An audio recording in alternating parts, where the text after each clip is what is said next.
Hi everyone, welcome back to I'm Dad channel. So today we're gonna learn about data mining techniques, but it's going to be on MBA, a practical session in the Weka environment. So for this, first you have to download Weka. So there are many versions of Weka. I'll put in the description which version I have used. So first the important part is to upload the dataset. So today I have taken a bank dataset. I'll be telling about the description and all that. First, I have saved it in my desktop in a folder as Weka Practical. Whereas it doesn't show. Mostly it shows only ARFF extension files. But since we are going to upload a CSV, so we change it to CSV and click on the data and upload it to the environment. Okay, there are many ways to analyze this data. So as you can see, there is about 12 variables. In that, we have about 6 of the categorical variables. We have the ID, and then we have the age. It's in numeric format. So some you can see that it has in numeric and nominal format. So I'll tell you why it is important for us to convert into nominal format.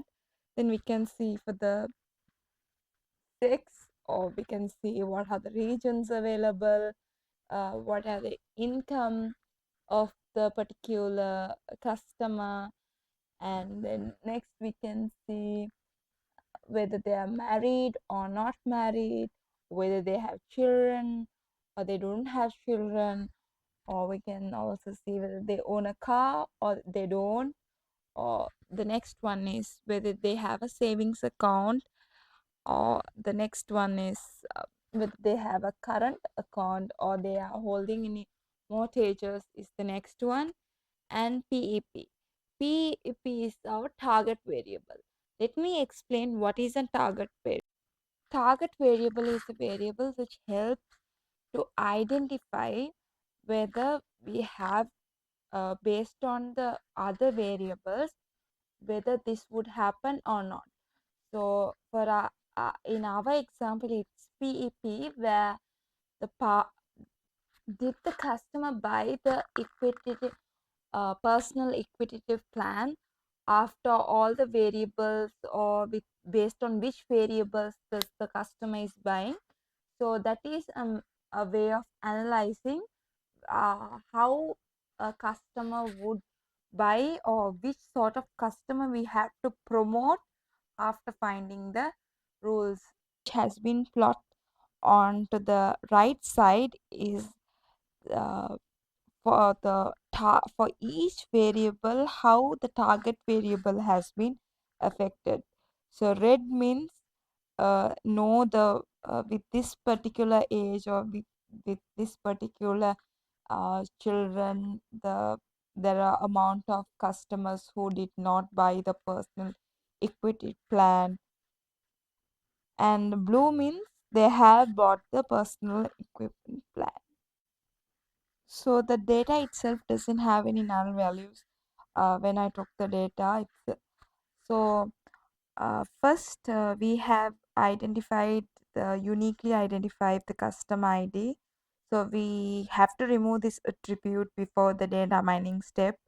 So because this doesn't give any contribution in order to help to find any rules or recommendations. So to do this, we have to click on the remove icon on the below. We can also go after removing the attribute ID, we save our file as to bank data 2, and then we load the file.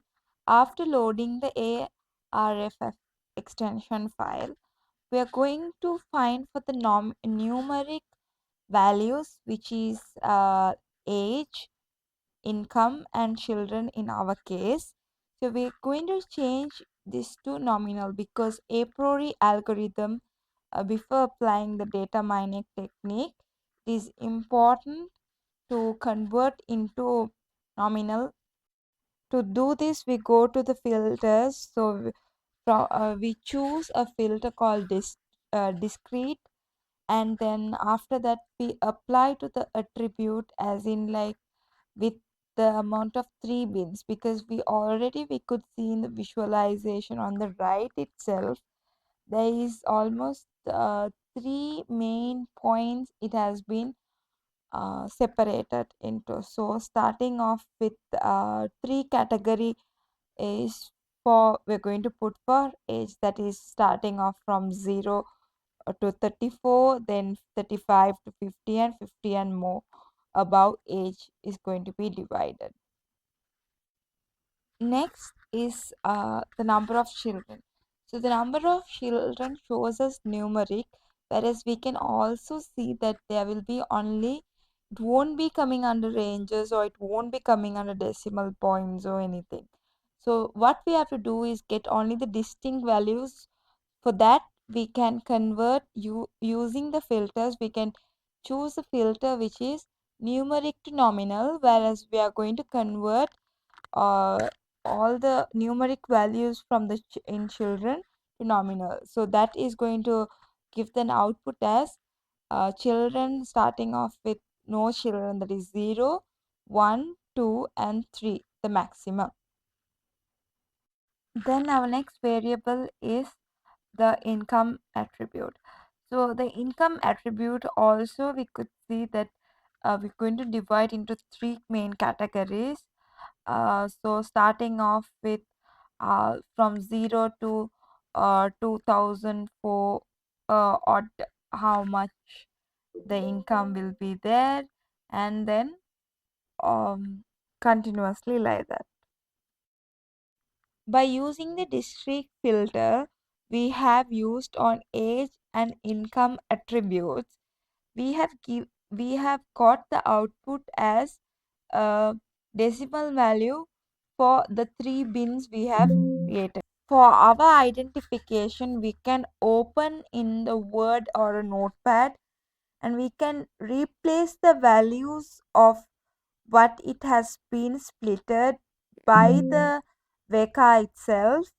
So doing this, it will help us to get a clear picture of the age, the range of age, and the range of income. After renaming of age and income attributes, then we can save the file as ARFF, and then we can load into the Weka environment to see the result.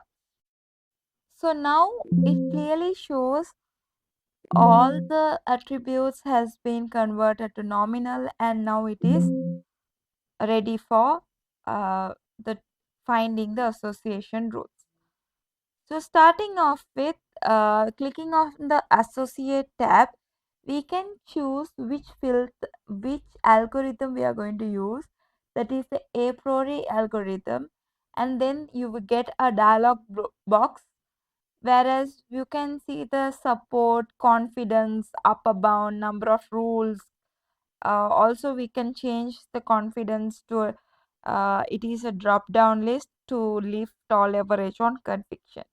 So we have found the first set of rules, whereas there are also very obvious rules which has been produced in the first cycle itself, whereas we can say if they have a very like the highest income, they will definitely have a savings account. So that is one. That is also the finding that we can already analyze it before. Next cycle is going to be like we are going to change the number of rules. We are going to create for 100 rules in the confidence of 90%, and with support of the minimum support to 0.1 to maximum support for 100%. Let's see how much rules has been produced.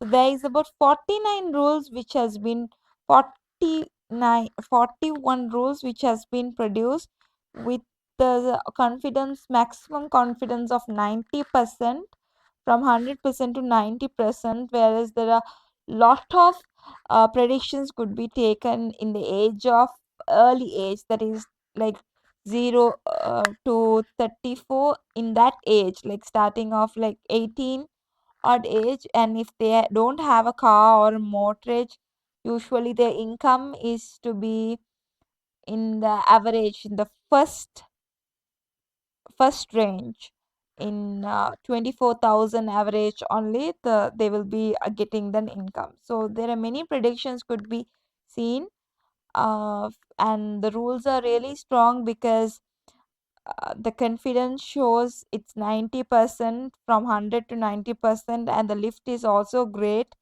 in this cycle. We can also do another cycle, changing the support value to 0.5 and keeping the rules for 10, and we couldn't find any rules for the support value of 0.5 for the 600 instances. Now, lowering the confidence level, we can also see there is a few rules which has been produced.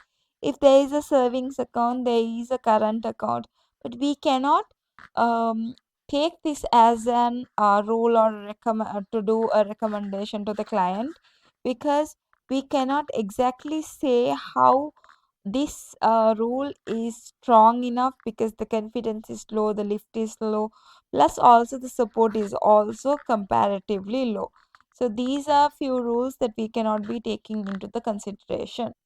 Then the next cycle, the last cycle, would be changing the lift, not the confidence, but the confidence will be produced in a good way when the lift is also increased. But when the lift is more than one, it is very strong, the rule is very strong, so we can take a lot of recommendation out of the rule. So for example, if the lift is around 3.85 and the confidence is 97 percentage, it's a good rule. That means we can take if the income is the highest and if they have a savings account, so about 63 instances, the age will be more than 50, and they will also have a current account also. So with this we can predict, and we can see we have to whom do we have to give the PEP, personal equity plan, and market to those people, and how the other people would be also given so much of recommendation. This is market basket analysis in Weka environment, and see you in my next video. Please like and subscribe and share for more videos, and the next part would be about data mining techniques in classification. Stay tuned. Thank you and have a great